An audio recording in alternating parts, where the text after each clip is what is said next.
this?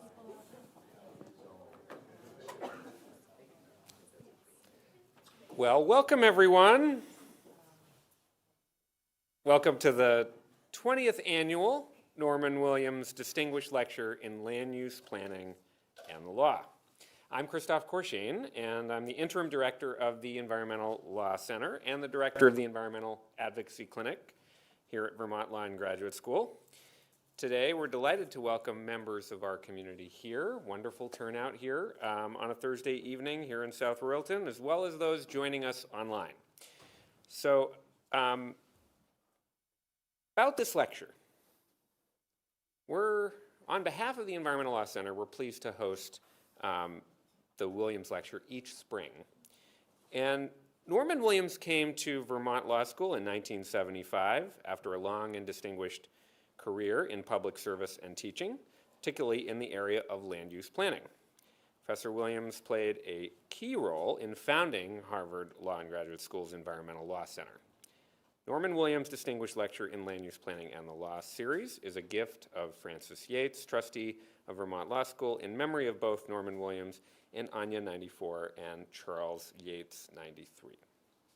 For today's lecture, there will be some time for Q&A after the presentation, including for those of you watching online. If you are on YouTube, there is a chat box on the side that we will be monitoring at the end. But please hold your questions.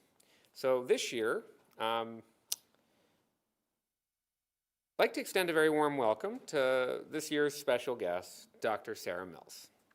Dr. Mills is the director of the Center for Empowering Communities at the University of Michigan's Graham Sustainability Institute and an associate professor of practice in the Urban and Regional Planning program. Her research looks at how renewable energy development impacts rural communities, positively and negatively, the disparate reactions of rural landowners to wind and solar projects, and how state and local policies facilitate and hinder renewable energy development. She has current research projects studying the adoption of zoning ordinances in rural communities across the Midwest and the economic impacts of solar on agricultural communities, including land ownership trends. She also has funding from Michigan State Energy Office to develop tools and resources to help communities across the state incorporate clean energy in their planning and zoning and provide direct technical assistance to communities in setting these policies. Dr. Mills received her doctorate in urban and regional planning at the University of Michigan, where her dissertation looked at the intersection of farmland preservation and wind energy development. She has a master's in engineering for sustainable development from the University of Cambridge and a bachelor's degree in mechanical engineering from Villanova University. She grew up in a farm in Monroe County, Michigan, and now lives in Ann Arbor, where she served on the City Planning Commission since 2014. Her talk today is Navigating an Energy Transition. Please join me in welcoming Professor Sarah Mills. Thanks a lot. All right, I'm unmuted. Yeah? All right, excellent. Thank you so much for having me. It is really an honor to be here. And it's been great. I got here the middle of this afternoon, and I've gotten to meet with faculty and students, and I didn't scare you away, and some of you came back. So this is lovely. I've never been to this part of the state. So thank you again for having me.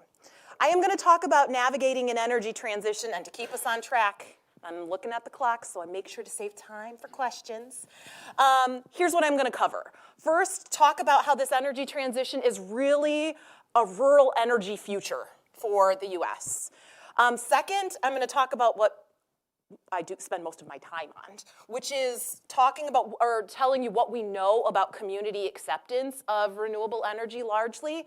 And I will draw from the academic literature, but I'm going to pull in a bunch of stories from being in front of those rural communities, largely in Michigan, who have been approached by a developer and helping them understand the pros and cons and how they can use energy development to advance quality of life in their place. That's the mission of the center that I direct.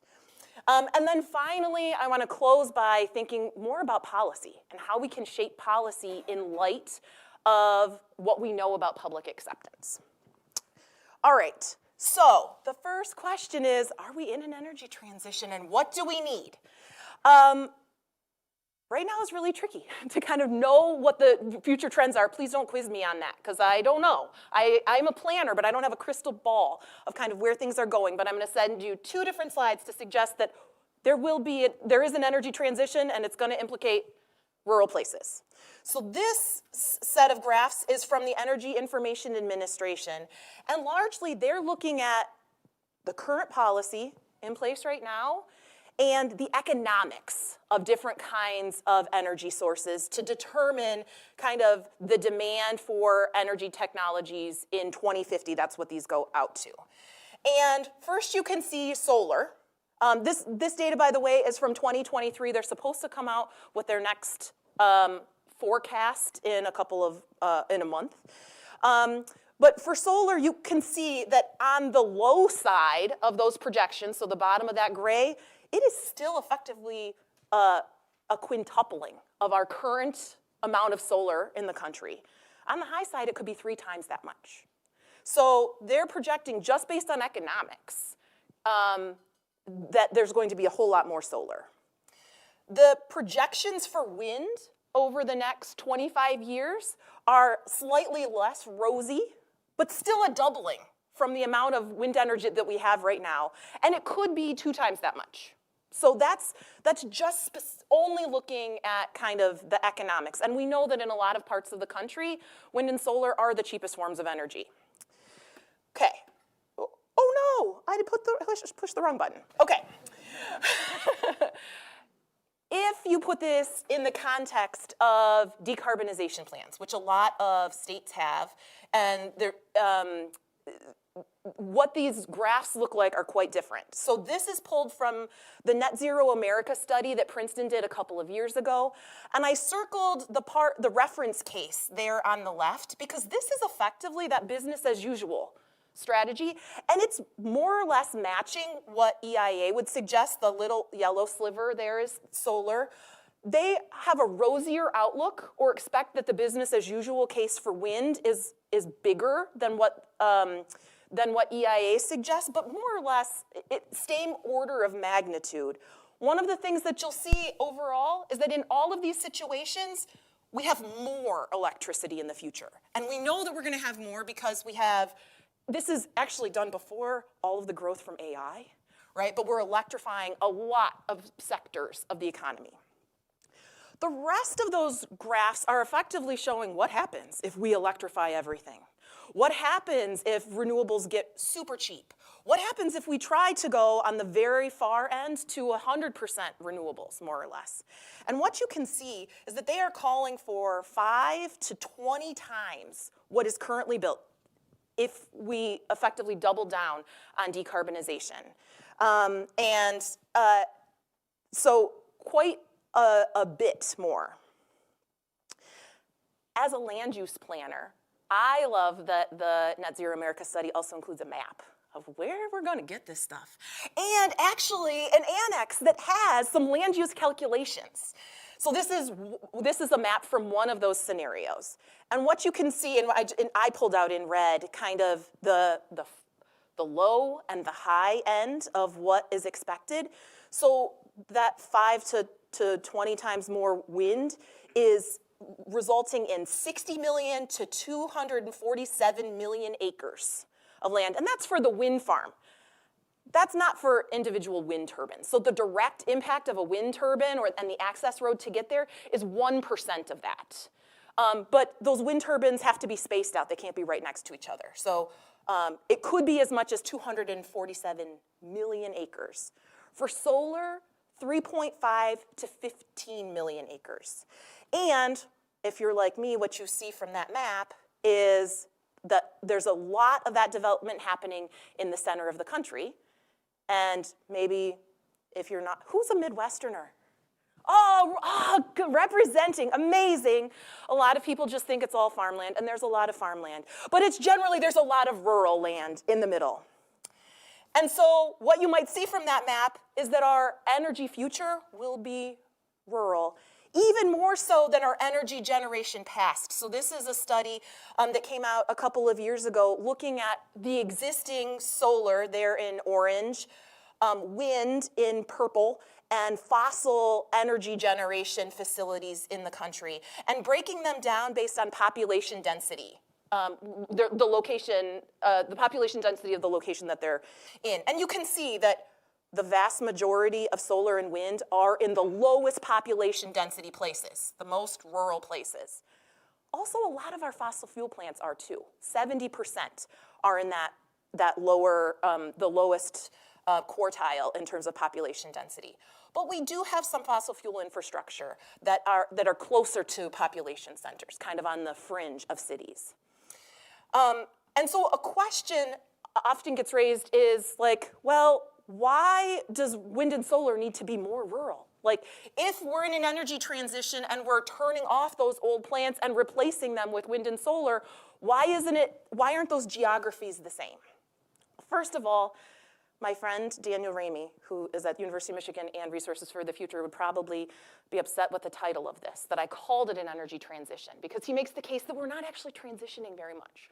We're adding, right? Our pie is getting bigger. And so yes, there are some old plants that are closing, and yes, we're replacing them with cleaner sources, but in fact, most of what we're doing and what we will do for the next few years is just add onto that electricity pie.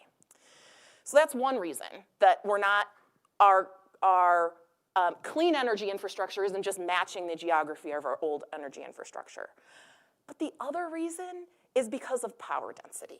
So for the energy nerds in this room, I don't have to explain a megawatt to you. For those non-energy nerds, I'm not going to explain a megawatt to you.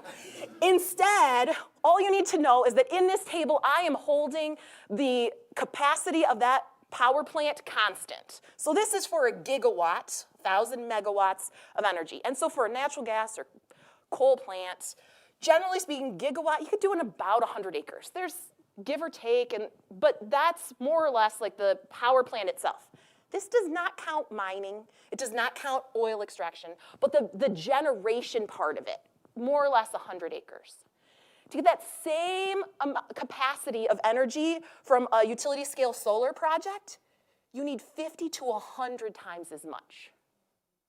So 5,000 to 10,000 acres. So this is why you can't just close a coal-fired power plant and slap on solar panels and have the same amount of power going to the grid. Now, because I'm a planner, I put on rooftop solar there.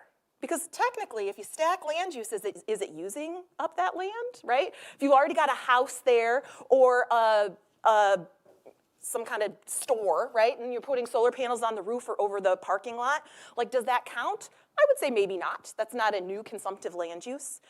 And I'll say that I think we should be doing more of this, and also that we don't have enough rooftops in the country to kind of get us to where we need to go. And there's also some economies of scale. And so that's one of the reasons why, at least for the solar space, why we need to imagine that it's going to take up some land. For wind, I already talked about this a little bit. You know the difference that I've got 500 to 1,000 acres for that gigawatt of wind. That's for the turbine itself and the access road to get to it. And if we're talking about a gigawatt, we're probably talking about 300 wind turbines, because modern wind turbines are 3 megawatts-ish a piece, 600 feet tall is the kind of wind turbine that I'm talking about. But again, you can't line all those turbines up cheek to jowl. The way that I explain it to my non-engineering students is that they steal wind from each other. So you got to space them out so the wind can recuperate going from one to the next.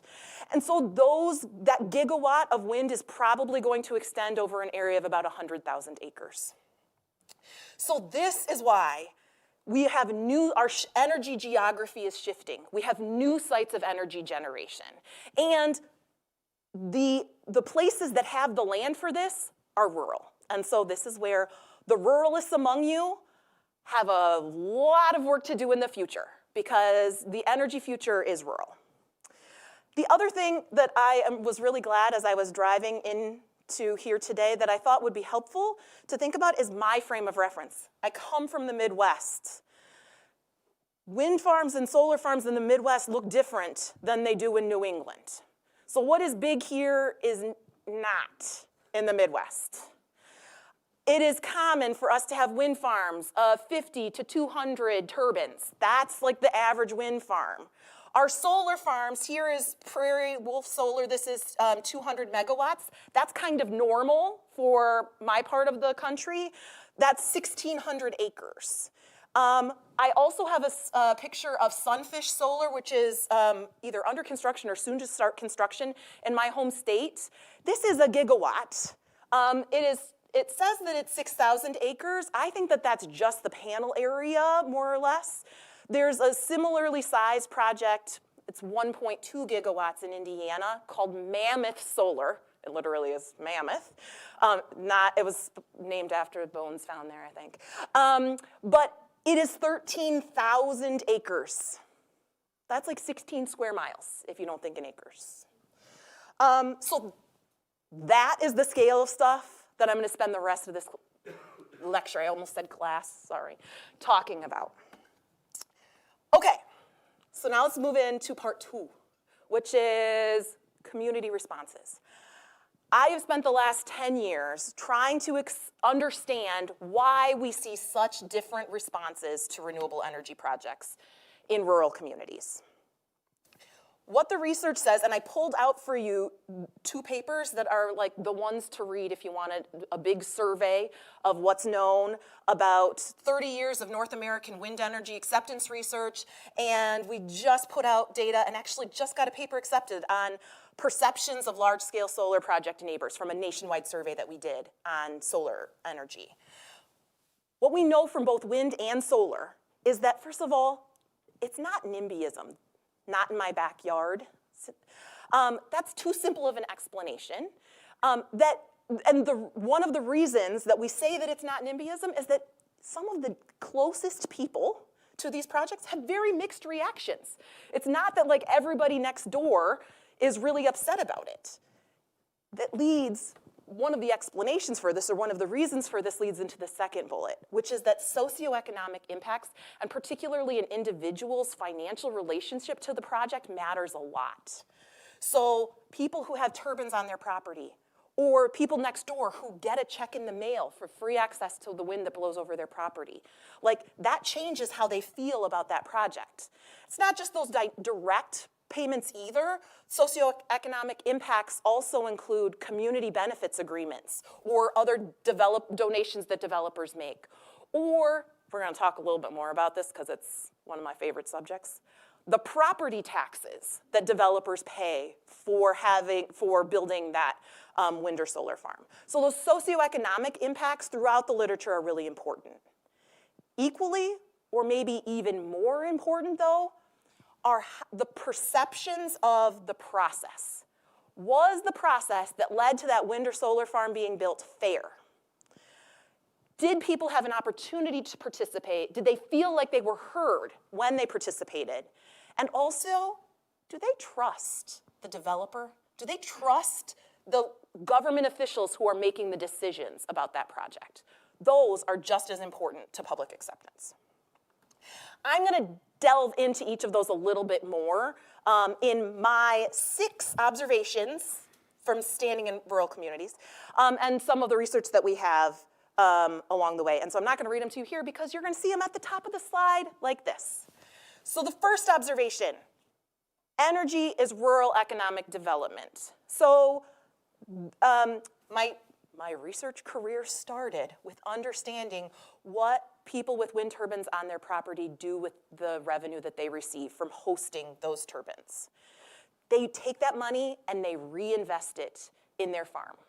They are buying new farm equipment. They are buying additional land. And those dollars that go back into their farm are recirculating in the farm economy.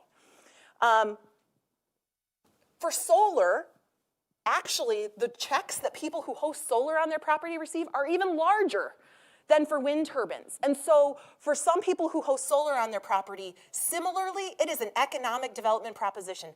I have had interviews with people who host wind and solar panels on their property who say, I do not believe in climate change. I am doing this for economic reasons. Actually, this is a statistic from my dissertation. 60% of the people in Michigan who host wind turbines on their property do not believe that it impacts at all climate. They are doing it because it makes financial sense for their farm. Okay, on the economic development side, though, you'll see this other headline from the Washington Post. Some of the work that I've been doing is trying to understand what impact a large-scale solar farm has, not just on the people who host the turbines or the solar panels on their property, but on their neighbors. So we have a study that we're just wrapping up, understanding whether the folks who get those checks in the mail are taking them and reinvesting in their farm, like people with wind turbines do, or if they're retiring. And if they're retiring, are they taking, in Michigan, you go to Arizona or Florida in retirement. So are they taking their money with them to Florida or Arizona, or is it recirculating in the economy? The reality is it's a little bit of both. Like we find all different kinds of stories, and we're trying to dig in even further to understand who owns the land that solar projects are on. But there's an active space in the discussion about what happens when you take 2,000 acres out of agricultural production, particularly if there are tenant farmers involved. And you're processing less grain at the grain elevator or processing less milk at the dairy co-op, and selling incrementally fewer tractors. So that's kind of an active area of ongoing research.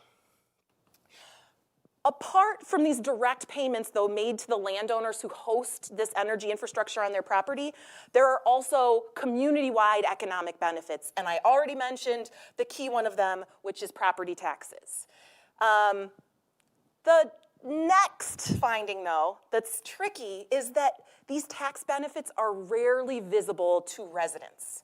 Local officials, absolutely they understand what revenues they are receiving from wind and solar developers. The average resident does not. So this is based on other research that I did in Michigan. The property taxes that wind developers pay go to the local school fund, to township services, and to county services. And what you can see is that most people think that these services, what I asked them was, did these services improve in blue, worsen in orange, or neither? And most people said there was no change to any of these services as a result of wind development. Even though in these places, wind developers paid $20 million in property taxes each year. So what is going on? I care so much about property taxes that you get 2 more slides on this finding. So buckle up. Okay. This is the same data as the previous slide. This is specifically the people who said their township services improved. Overall, it was 20% of the sample. But now I've taken the data and broken it down based on the township. And you probably can't read it. I'll make sure these slides are available so that you can actually read it and click through to the links. But these are arranged from township A and B over on the left-hand side, which each have 5 turbines. And property tax revenue largely scales to the number of turbines, all the way over to Township J that has 88 turbines. Township J, their property tax revenues quintupled as a result of wind development. And 28% of people said that they did not think township services improved. But what is happening in Township F? Any guesses? We're not passing around the microphone, but you can shout it out. Community benefits agreements, no. Good guess, though, in part because this kind of predates that just a little bit. Like, community benefits agreements are a newer thing. Community F introduced trash collection.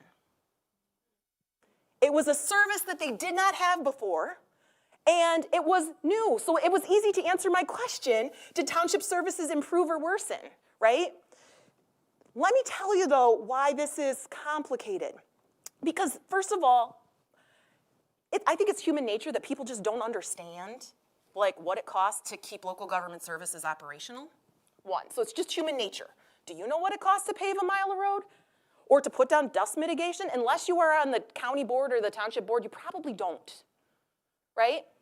But the other thing that's really tricky is that Michigan's tax structure is set up like this, so that and this is very common in a lot of states. It's called ad valorem tax structure, where there's a depreciation schedule associated with it. And so you can tax 100% of its value in year 1, but by year 10, you're down to only being able to tax 30% of its value. which, if you're introducing a new service like trash collection, makes sense so long as you've got enough money back down in year 10 to keep that service paid, right? Otherwise, you're going to have to raise everybody's taxes or cancel that service. So that doesn't work, right? So in some ways, like Township F might have been, they needed to do some of like additional math. They could definitely afford trash collection in year 1 and 2, but maybe not in those out years. And if anybody wonders what the other townships did, they reinvested it in their roads, effectively doing more of what they were already doing, right? They were offering, on dirt roads, doing dust mitigation a couple more times a year. The very nerdy thing, but maybe some of you are interested in this, like the county was taking its money and paying off their OPEB liabilities. This is like the pension funds and their like the retiree health care. It's underfunded in a lot of local governments and problematic. Most people would not see a change in services, but it's putting that county in a much better financial position. But it's just invisible to residents. The other thing that happened in Michigan that led to a lot of, I think, non-visible services is that this tax table changed a couple of times. It changed 3 times in 4 years. And every time local governments got a little bit less from the developer than they did the year before. And so it was really hard for them to plan.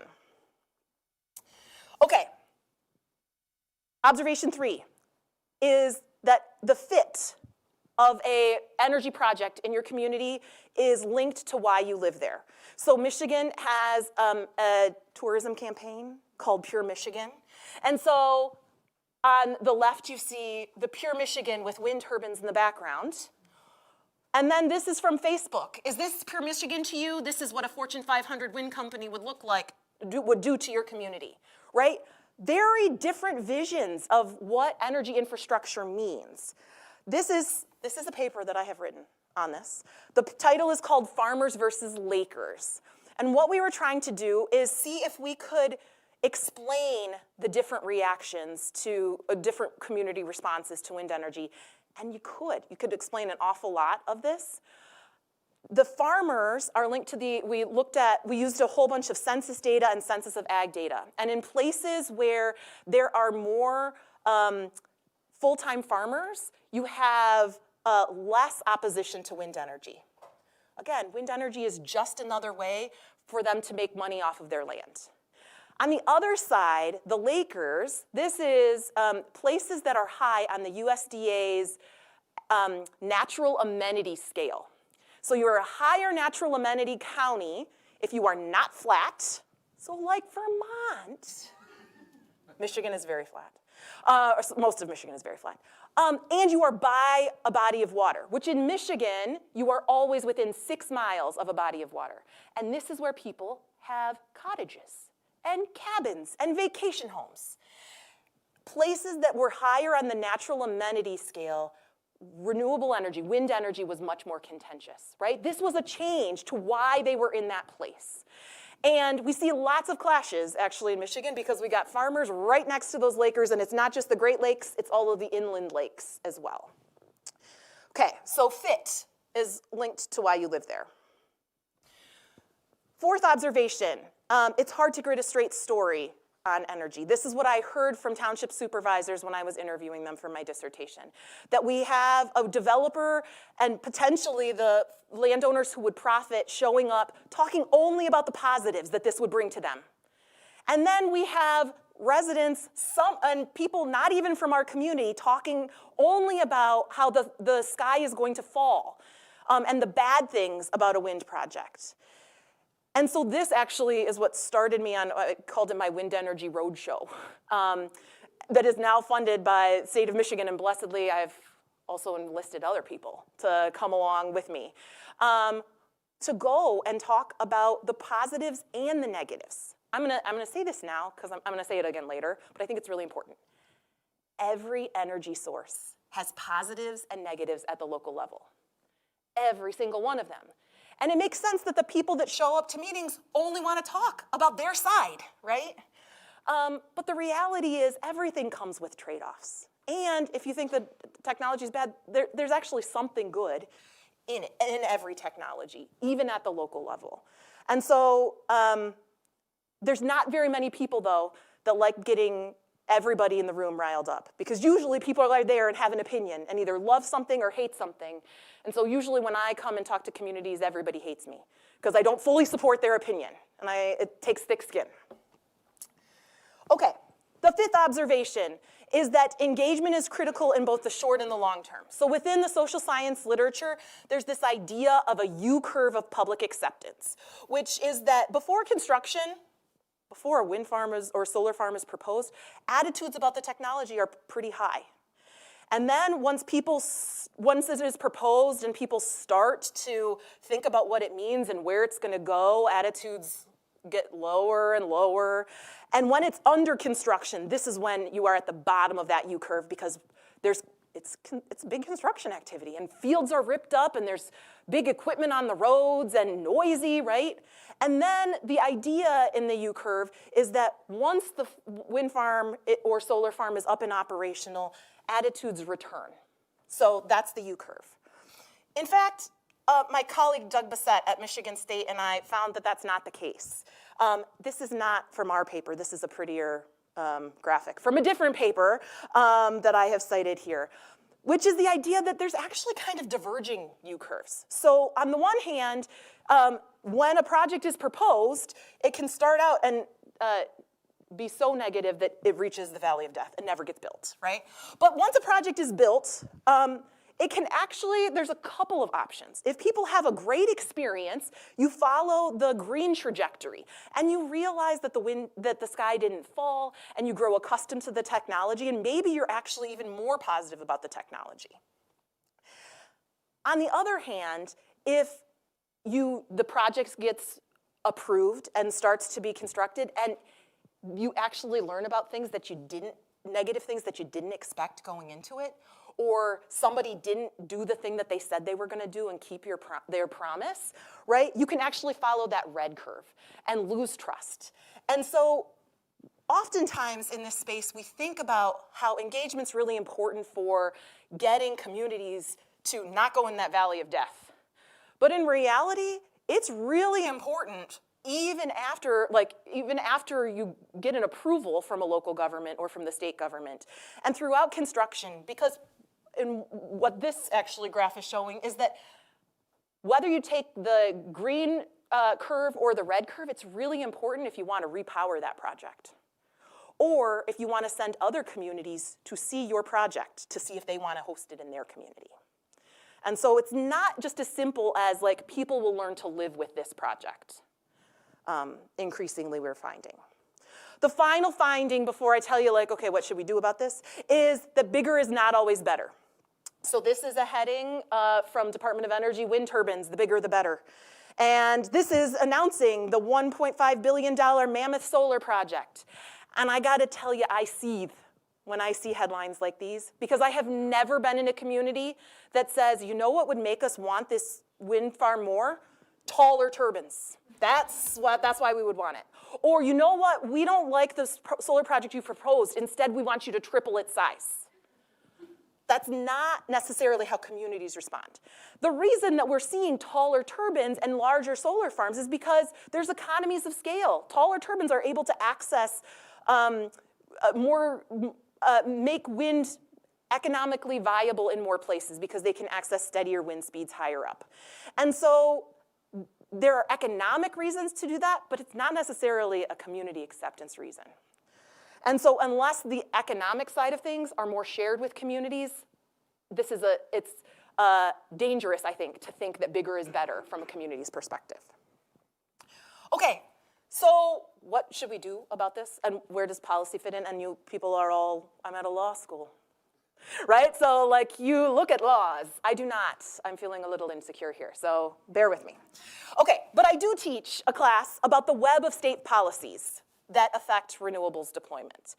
And the idea that so much of our attention, I think, tends to be on climate policy, on renewable portfolio standards. Forever, carbon taxes were the thing that everybody talked about, right? That's one of a range of policies that affects deployment, and that I think actually have a just as equal impact, maybe even a greater impact, on community acceptance of these projects. Okay, so what do you do policy-wise with the idea that energy is rural economic development? I would say, first of all, you just need to center rural communities in your policymaking. Tactically, to the point of the heading, like, you need to be thinking about, does this policy reduce local benefits? And if it does, probably not the right policy. But I think even a non-economic way of thinking about this is, does this policy polarize the issue?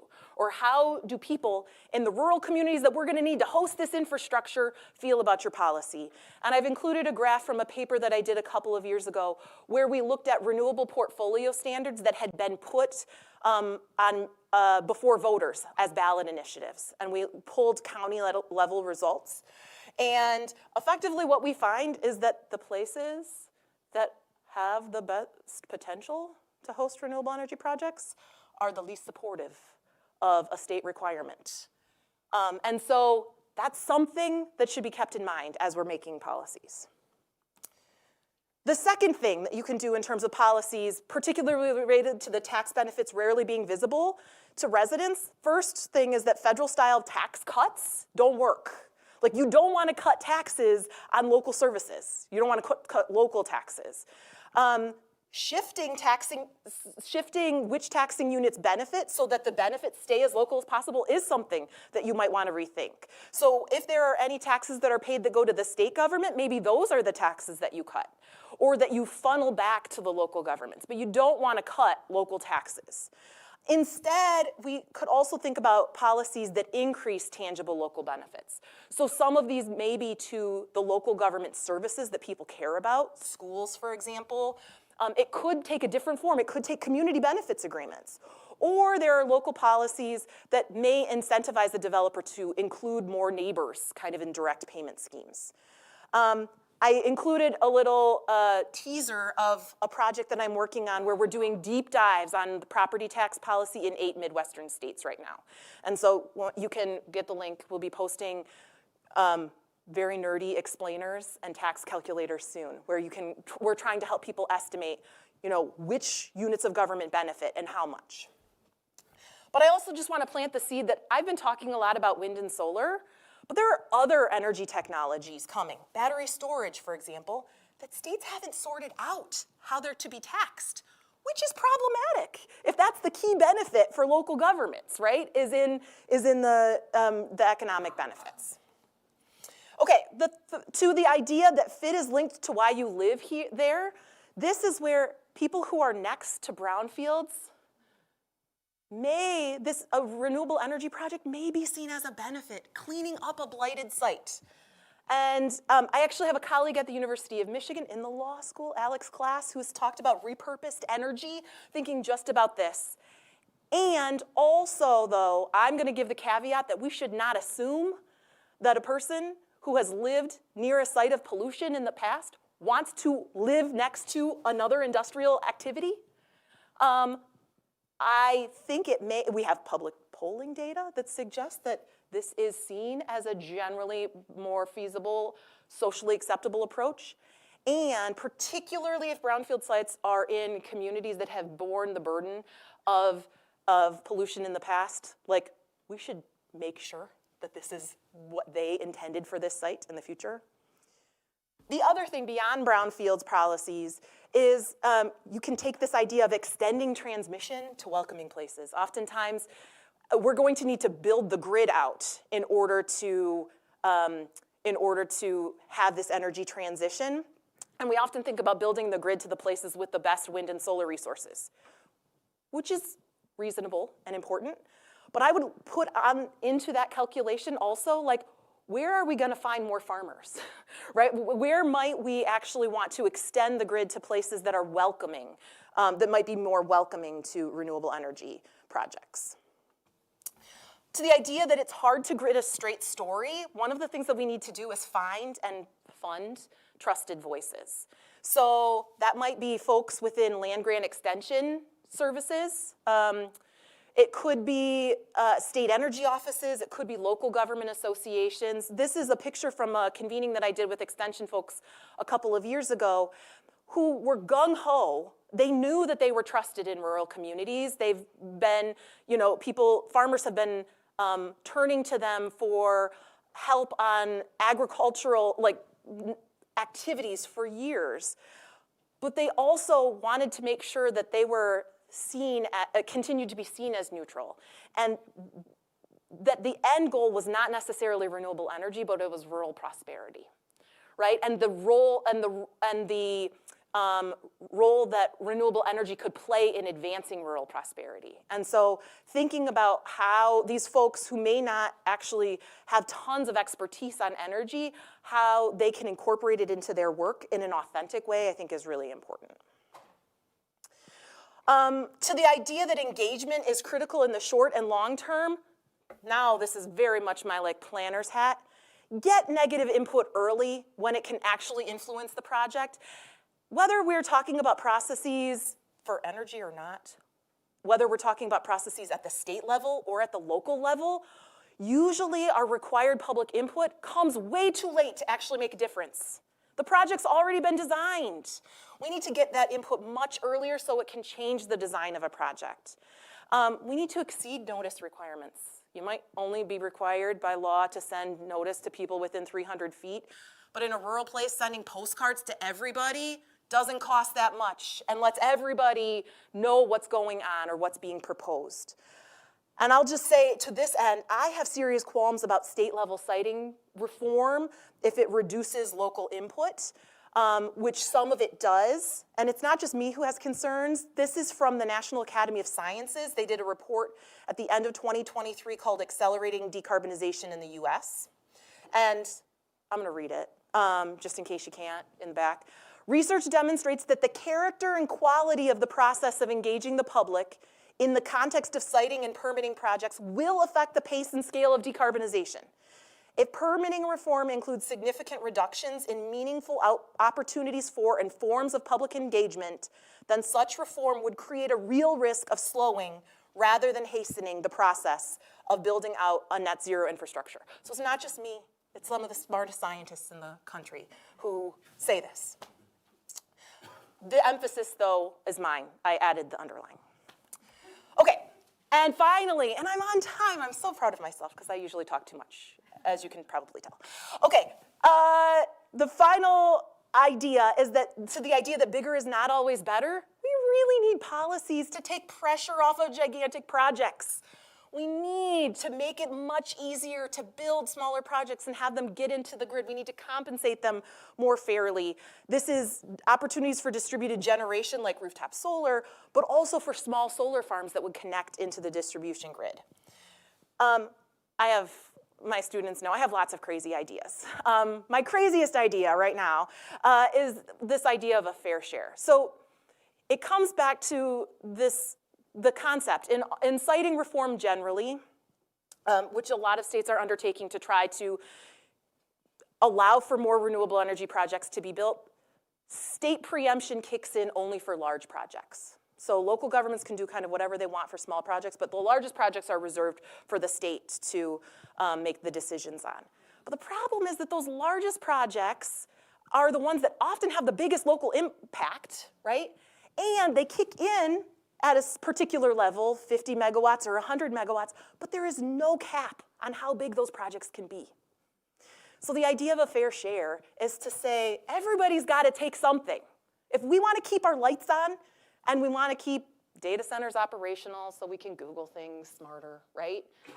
We all have a part to play, urban and rural. But no community is going to be asked to bear the whole burden of keeping the lights on. And so at some point you can say, we've done our share. We don't have to take the next project. Okay, these are my closing thoughts. I already told you that all energy sources have trade-offs at the local level. And I think that we really need to be realistic and honest about those. I also consider myself a ruralist. And I think that this is an opportunity, actually, to expand urban-rural partnership rather than stoking divides. But I think that how state and federal leaders respond to local opposition and communities saying, we're not sure about this, is going to be critical to determine whether it is providing that partnership or making that divide larger. I welcome your questions now, and if you got mail that you want to send me, hate mail, fan mail, whatever, there's my email address. So thanks.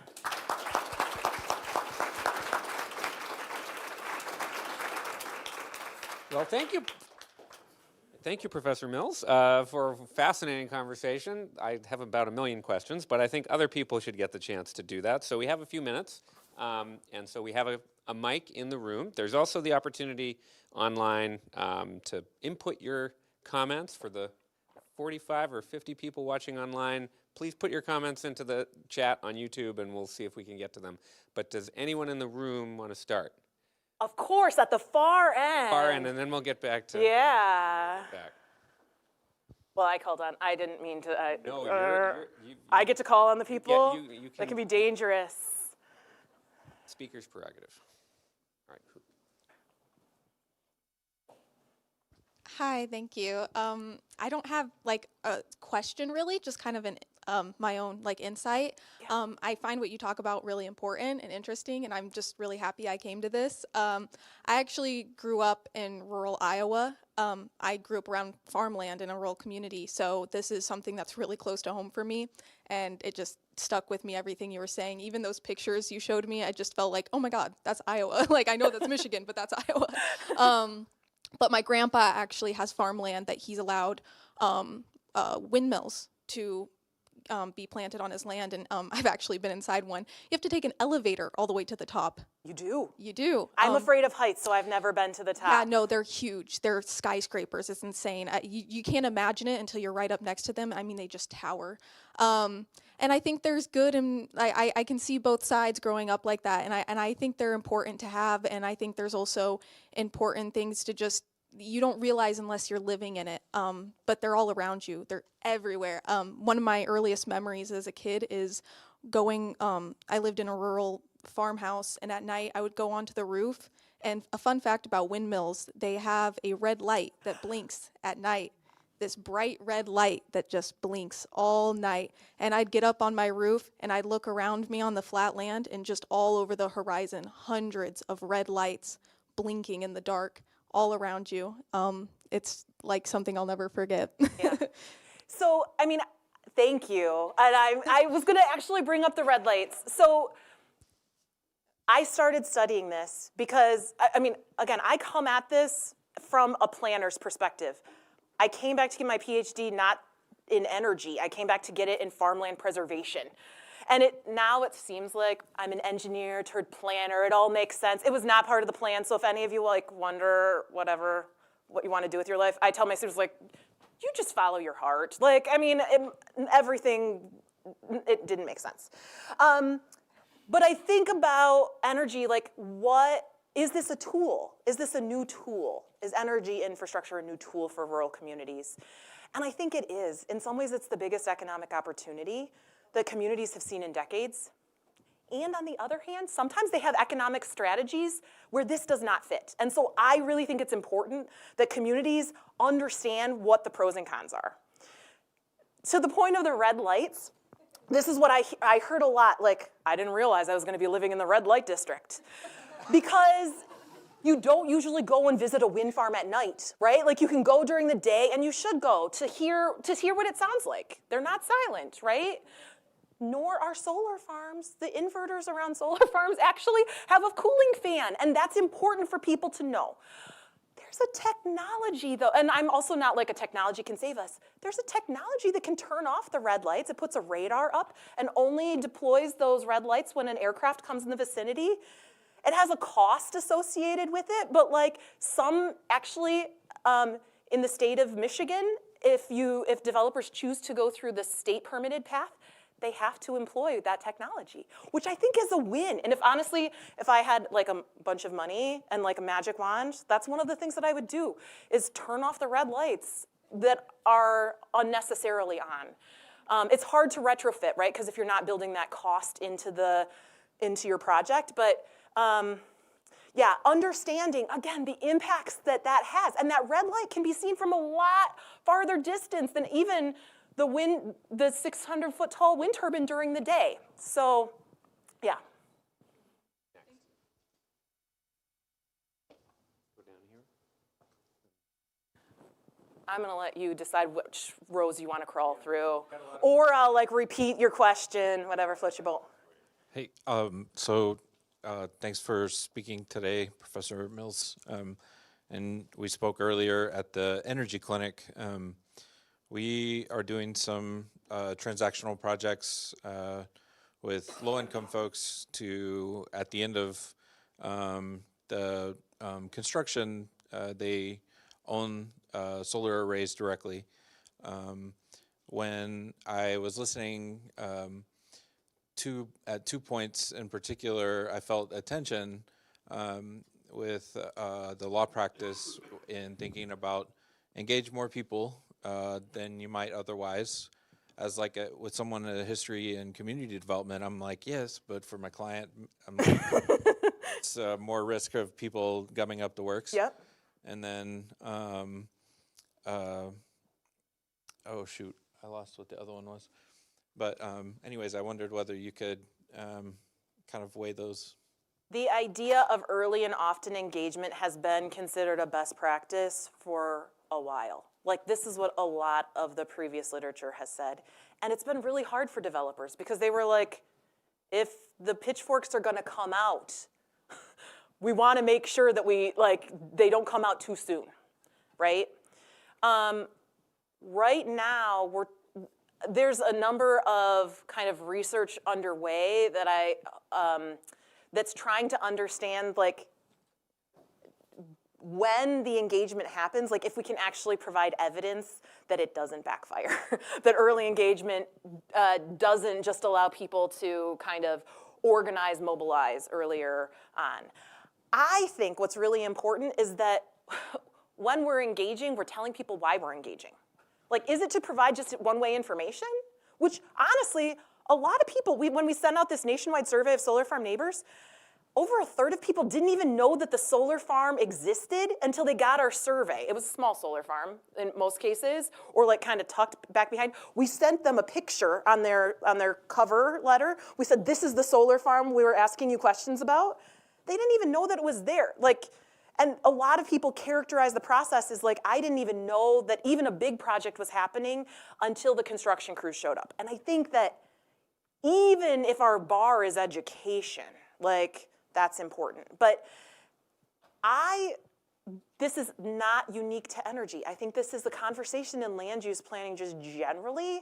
Like, when our processes only get public input at the very end, when the decision is yes, no, that's not as helpful as like shape things earlier on. And so we can't point to it specifically to say, yes, it works, but we're trying.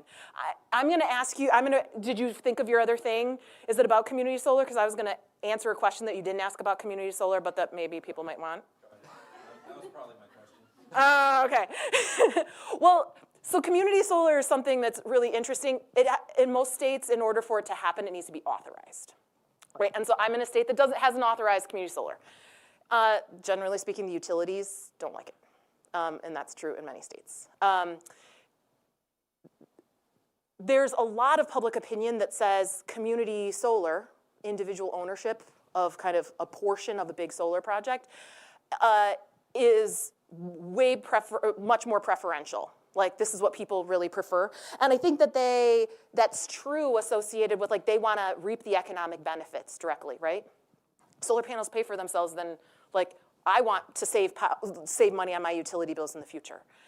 One of the things that's been really hard to study is that a definition of community solar is different from place to place. And like what different places consider community solar or not true community solar, and you're smiling, so I'm not that far off, maybe.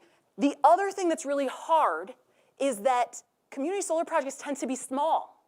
And so, is it that people like community solar, or is it that they like small projects?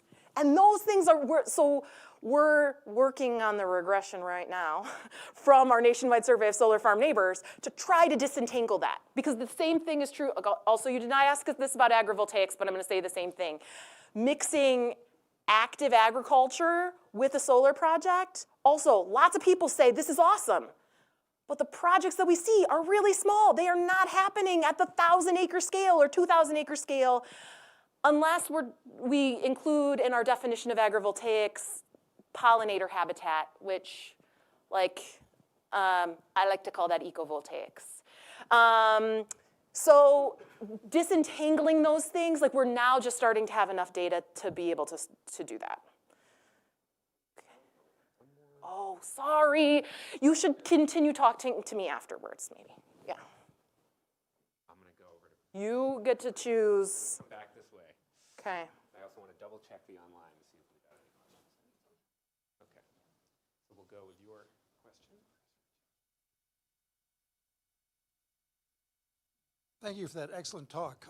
And I had a really good opening question, but then I got to a second one, and now I've got a third one. Oh, goodness.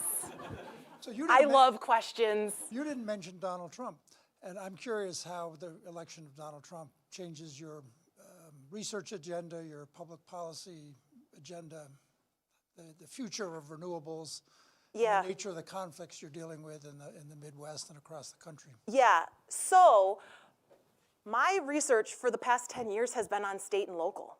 Because honestly, in terms of the siting of renewable energy projects, it's been state and local policy that's driven that. There's been lots of change, there were federal changes in the last few years that made more funding available and made more projects pencil economically, but you still needed local policy in order to create a market or to actually set the rules by which those projects are approved. And so just like it's been state and local kind of as the locus of control for this for a while.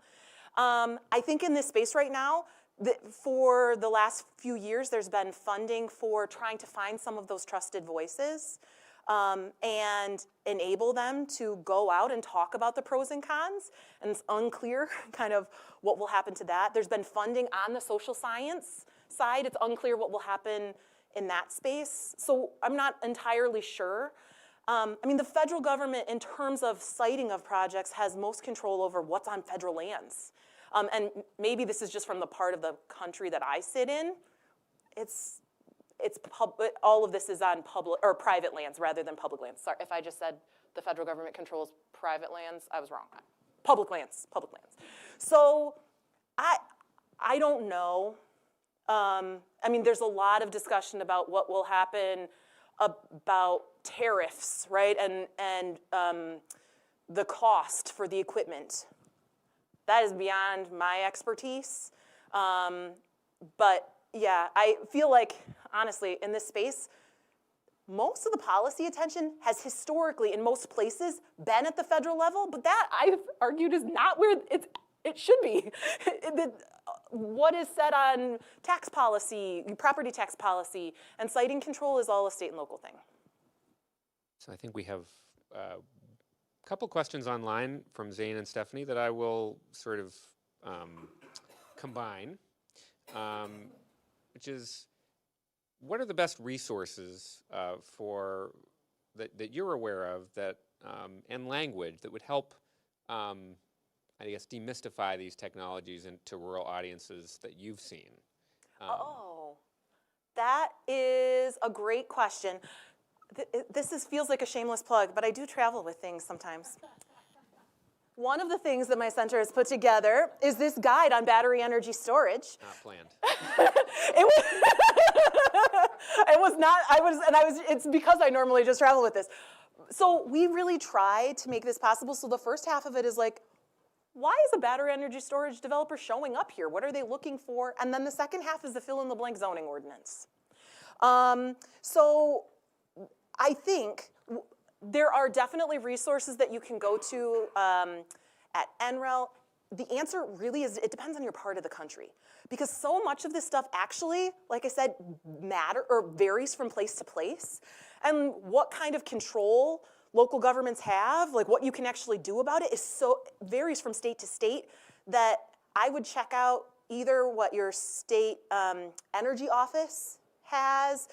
Oftentimes somebody in the land grant university has some resources. In some parts of the country, there are NGOs that have resources. So in the center of the country, Iowa, Center for Rural Affairs has some great explainers. But they can absolutely email me, and I will point them to things in their place. That's terrific. And I'll also plug our Institute for Energy and the Environment that does quite a bit of this work, and our Center for Agriculture and Food Systems, which has had a farm energy initiative as well that sort of is doing a lot of reports and research that is intended to be written in plain English for local officials and local communities. So we are now at time, so I'm going to please join me in thanking Professor Mills for a wonderful talk.